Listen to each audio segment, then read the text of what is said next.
concept of stone and star relationships. The idea of being as people that are stones, that are like introverted, low energy, logical, focused on figures and numbers and sensible stuff, constraints, and then you've got the star, the sort of unrelenting spirit, the charismatic, the energetic, the brash, the bold, the inspirational, charismatic, I think I said charismatic already, person that sort of inspires people and drives forward change, and is sort of a sort of natural leader among men, and all those sort of cliches that we have.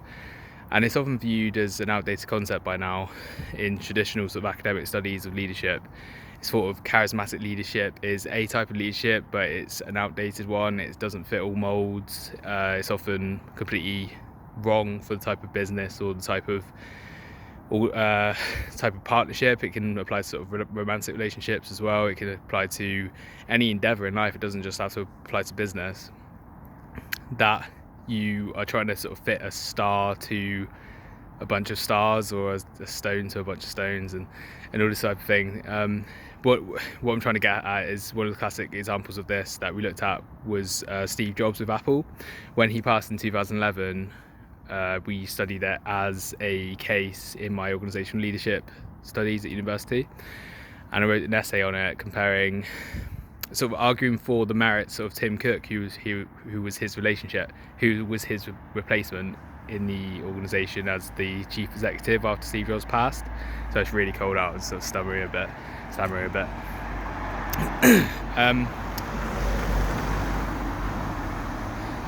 What was happening at the time was there was a lot of articles coming out about saying that they weren't sure about how Tim Cook was going to fill the shoes of Steve Jobs. Steve Jobs was this amazing sort of charismatic, bold figure, this enigma, this sort of almost superhuman entity. You remember, if anyone remembers, the sort of impact he made on the world. Just look at the iPhone, if nothing else. Look at tablets, iPads, or anything like that. These are all things that he either came up with or certainly was the face of and drove through to permeate our society and sort of almost define the last 10 years, even though he was dead. He sort of made that sort of impact in the world. So someone like Tim Cook steps in. He's very much the opposite. He's the stone, he's the introvert, he's the figures guy, he's the sensible guy, he's the kind of more thoughtful, kind of taking a step back type of guy. My argument was that he's more likely to adopt a servant leadership style, so he's more likely to step back and let the creatives do the creative stuff. He's more likely to let the accountants do their job. He's more likely to be there and do what he needs to do to manage Apple as a face of the organisation, but as one that isn't trying to control it, isn't trying to be like a celebrity, isn't trying to be the brand. He's going to let the brand be the brand as a separate figure for himself, and he's very much done that in the past 10 years, and we've seen that.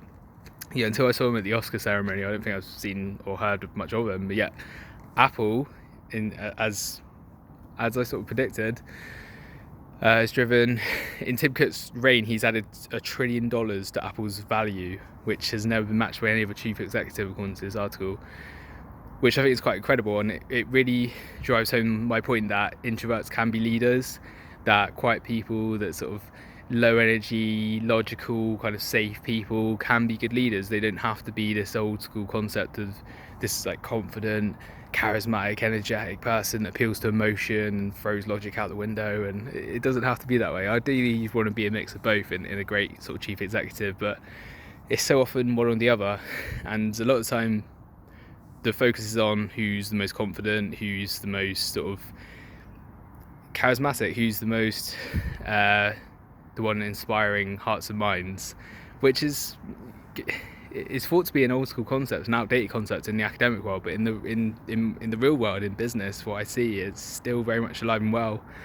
And I think it's a good point to reflect on. It's a good case to reflect on, to show the contrast. Steve Jobs is amazing, but Tim Cook's done amazingly as well.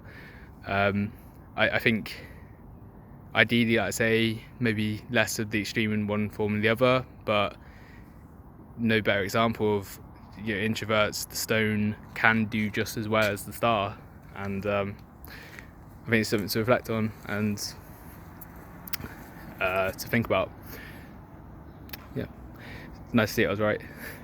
Thanks for watching, everyone. See you soon.